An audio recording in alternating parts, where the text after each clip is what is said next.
नमस्कार दोस्तों, radio academy में आपका स्वागत है। आप सब कैसे हैं? आई होप आप सब बहुत अच्छे होंगे और मन लगा के पढ़ाई भी कर रहे होंगे। दोस्तों, अब होली जो है बीत चुकी है। अब आप सब अपनी रणभूमि में उतर जाइए। अब जो है आप तैयार हो जाइए पढ़ने के लिए। चीजों का रिवीजन करिए, सारे टॉपिक का अच्छे से रिवीजन करिए। अब होली खत्म हो चुकी है दोस्तों। मैं आपको हमेशा कहती हूँ, होली दिवाली तभी अच्छी लगती है जब आपके पास सरकारी नौकरी हो, पैसे हो आपके जेब में। ये ना हो कि घर पे जाने के बाद आपसे फरमाइश की जाए ये लाओ वो लाओ और आपके पास पैसे ना हो।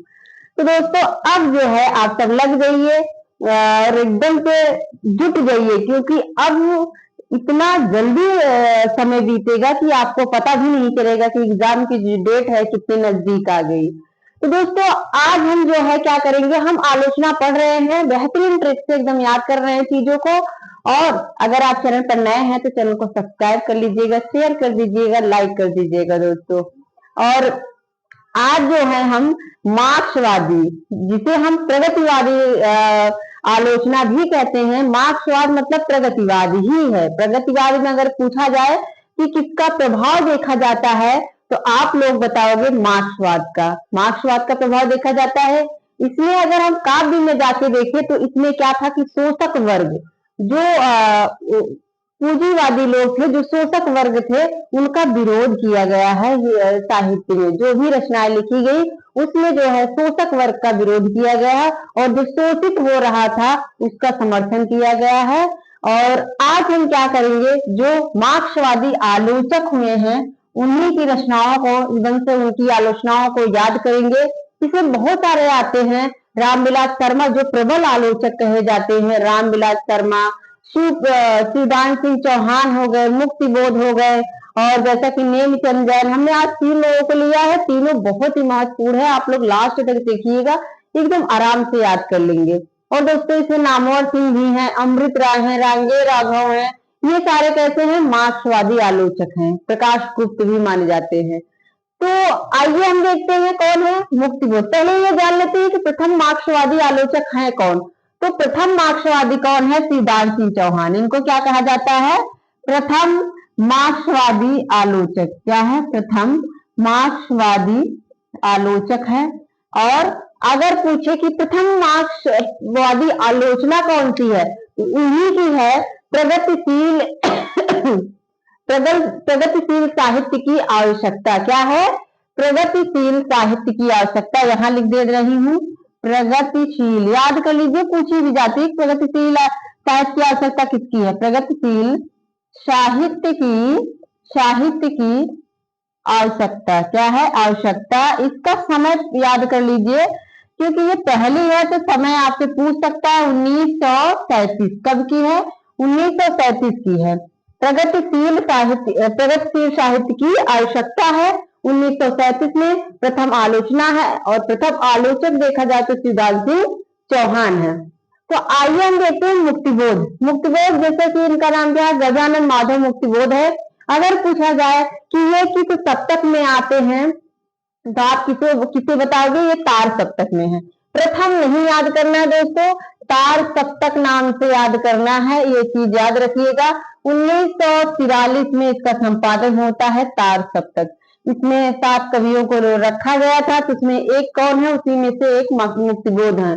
गजानेमी भारत करके हमने ट्रिक भी बताई है। अगर आपको देखना है कि तार सप्तक के जितने जो 4 सप्तक हुए थे उनके कवियों को ट्रिक से याद करना, तो आप वीडियोस में जाके देख सकते हैं दोस्तों। बहुत ही आसान तरीके से हमने याद करवाया है। तो गजानन माधव मुक्तिबोध है।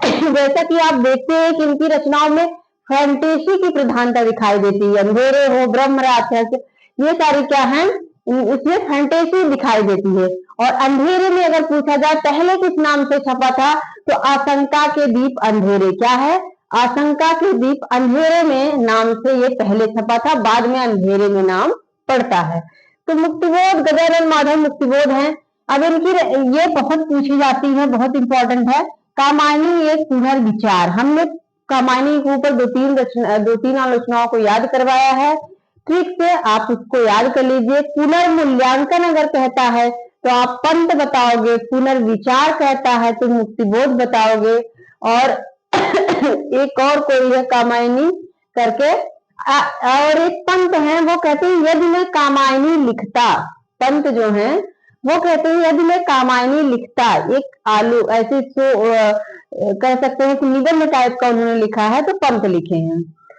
तो मुक्तबोध का है कामायनी एक पुनर्विचार, नई कविता का आत्मसंघर्ष तथा अन्य निबंध बहुत पूछा जाता है, वेरी इंपॉर्टेंट दोस्तों।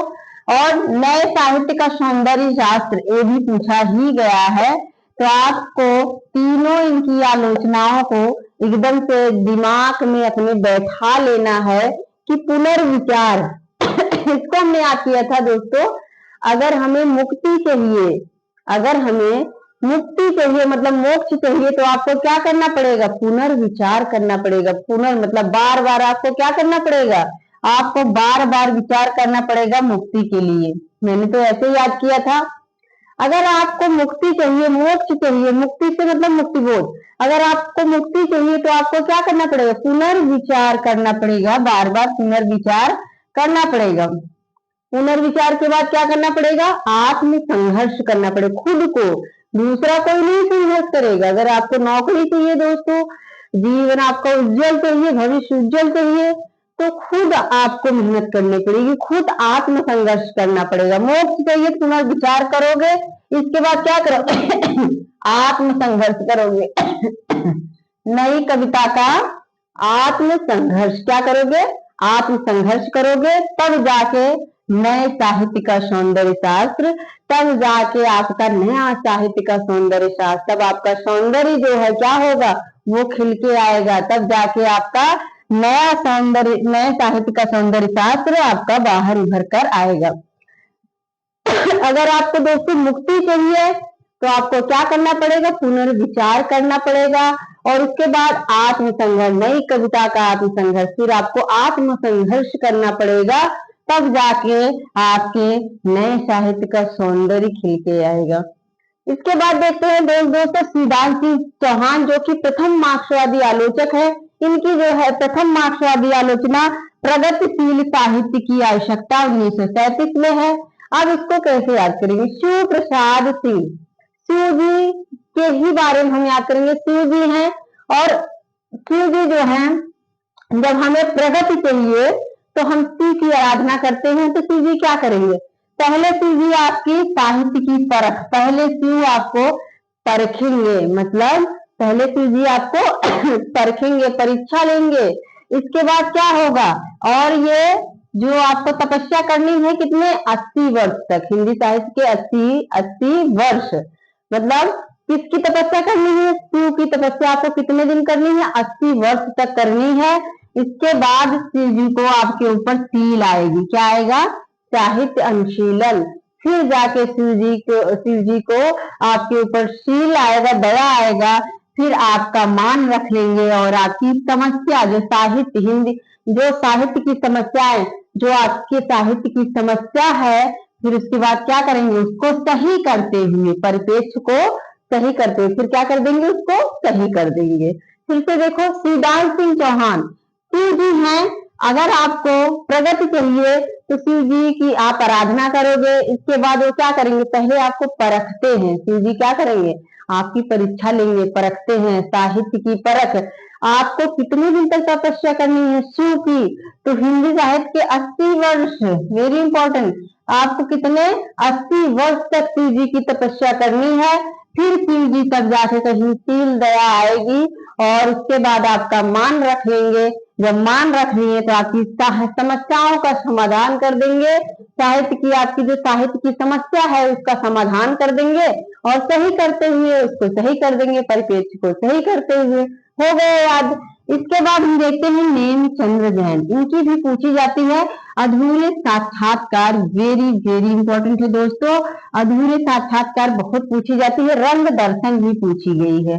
हमने याद कर लिया था नेमिचंद्र जैन, हमने याद किया नेमिचंद्र को नाम से। कैसे? कि जब आपको नाम चाहिए ना, जब आपको अपना नाम रोशन करना है तो आप क्या करोगे? अधूरे साक्षात्कार, फिर आप साक्षात्कार दोगे, इंटरव्यू दोगे। जब आपको नेम, जब आपको नेम फेम चाहिए कहते हैं, तो आपको जगह जगह जाके इंटरव्यू देना पड़ेगा, मतलब साक्षात्कार देना पड़ेगा, धीरे साक्षात्कार देने पड़ेंगे, दर्शन करना पड़ेगा, रंग दर्शन।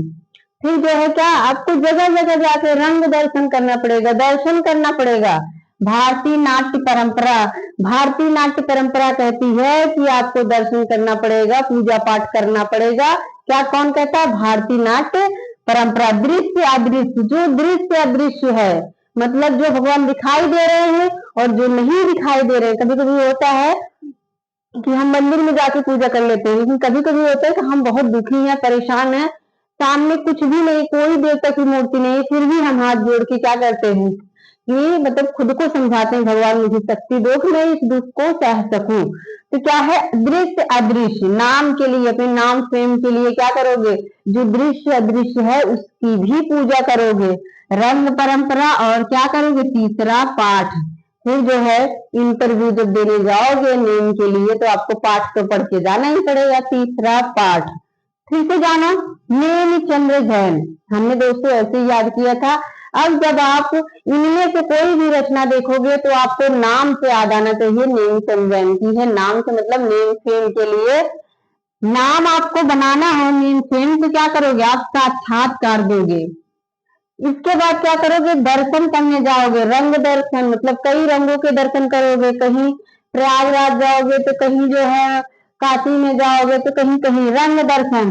भारतीय नाट्य परंपरा को अपनाओगे। दर्शन करना क्या? भारतीय नाट्य परंपरा ही तो है। दृश्य या दृश्य, जो दिखाई दे रहा है, जो नहीं दिखाई दे रहा है, उसका भी आप उसकी भी पूजा करोगे। रंग परंपरा और फिर क्या है? इसके बाद आप अपने पाठ को पढ़ के जाओगे साक्षात्कार के लिए। याद तो हुआ ना? मुझे लगता है कि कुछ न कुछ तो आपके दिमाग में जरूर ही गया होगा। एक बार फटाफट फिर से देखो। मुक्ति बोध है, मुक्ति बोध जो कि ताल सप्तक के कवि माने जाते हैं। और हमें अगर मुक्ति चाहिए तो क्या करना पड़ेगा? पुनर्विचार करना पड़ेगा। क्या मायने? पुनर्विचार। और विचार करने के बाद आप आत्म संघर्ष करोगे। क्या करोगे? आत्म संघर्ष। नई कविता का आत्म संघर्ष था अन्य निबंध। जब आपने आत्म संघर्ष कर लिया तब जाके आपका नए साहित्य का सौंदर्य शास्त्र जो है खिल के बाहर आता है। श्रीदाम सिंह चौहान है जो प्रथम मार्क्सवादी आलोचक है। इनकी प्रथम आलोचना जो है वो है प्रगतिशील साहित्य की आवश्यकता 1937 में। और जब आपको प्रगति चाहिए तो शिव की आप आराधना करोगे। शिव जी आते हैं, आपको परखते हैं, साहित्य की परख। पहले परखते हैं कि इसको साहित्य की परख है कि नहीं।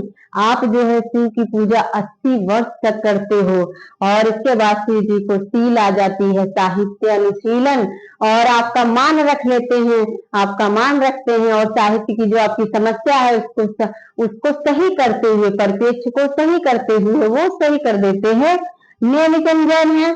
आपको नीम फिल्म बनाना है तो आपको साक्षात्कार देना पड़ेगा, अधूरे साक्षात्कार। आपको साक्षात्कार देना पड़ेगा, दर्शन करना पड़ेगा, रंग दर्शन। इसके बाद जो है ये सब किसके अंतर्गत करोगे? आप भारतीय नाट्य परंपरा के अंतर्गत करोगे। जो दृश्य है अदृश्य है उसकी भी आराधना करोगे, रंग परंपरा। और लास्ट में आप अपना पाठ पढ़ के जाओगे इंटरव्यू देने के लिए, मतलब साक्षात्कार देने के लिए। दोस्तों मुझे लगता है कि आप लोगों को थोड़ा बहुत तो याद किया ही होगा। इस तरह से दोस्तों आलोचनाएं पढ़ने में बहुत ज्यादा कठिनाई होती है, लेकिन मैं पूरा कोशिश करूंगी कि जो मेन आलोचनाएं हैं, जो आलोचनाएं अक्सर पूछी जाती हैं, उसको आप लोगों को याद ही करवा दूं। दोस्तों मेरा पूरा वीडियो देखने के लिए आप लोगों को बहुत बहुत धन्यवाद। मिलते हैं अगले वीडियो में। Thank you.